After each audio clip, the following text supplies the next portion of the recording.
Hey everyone, welcome back to the channel. Today we're diving into the story of a company that changed how the world creates. From Hollywood to high school projects, we're talking about Adobe, the software giant behind Photoshop, Premiere, Acrobat, and so much more.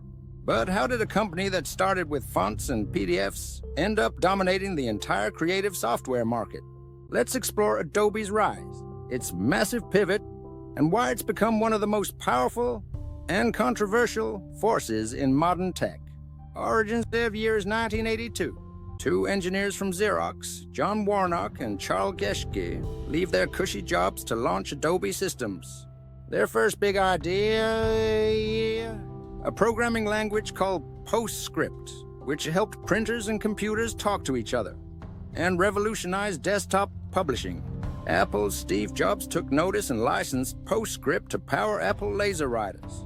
That partnership made Adobe an essential part of the publishing boom. From there, Adobe expanded quickly, launching Illustrator in 1987 and Photoshop in 1990. Photoshop alone changed photography and design forever. The Creative Suite era. By the early 2000s, Adobe wasn't just making tools, it was creating an empire.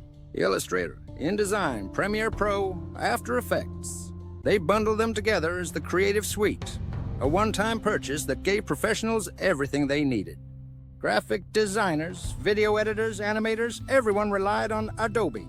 The company was becoming the Microsoft of creativity. But then, Adobe made a bold move, the pivot to subscriptions. In 2013, Adobe shocked the world by killing off Creative Suite and launching Creative Cloud, a monthly subscription model. No more owning software. You'd now pay indefinitely to access Adobe tools. People were furious, but it worked.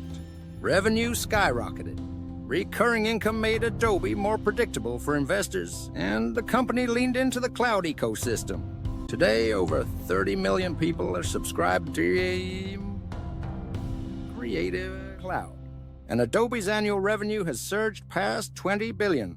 Beyond creativity, but Adobe didn't stop at creatives. They quietly built a second empire, Adobe Experience Cloud, marketing automation, analytics, e-commerce tools. That's right.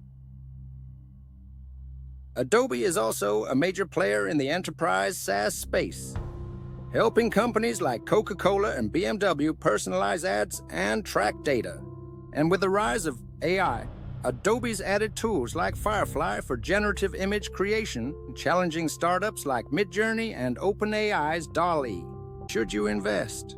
So, is Adobe stock a buy? Let's look at the facts.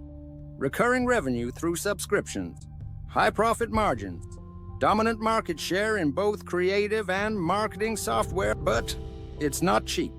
Adobe often trades at a high valuation. Still, if you believe in the future of creators, digital content, and AI-enhanced design, Adobe is positioned like no other. Final thoughts from humble beginnings with printers to becoming the software backbone of creatives, marketers, and now AI designers. Adobe has reinvented itself again and again.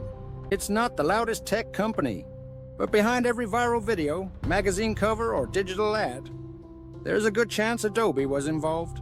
What do you think? Is Adobe too powerful or just essential?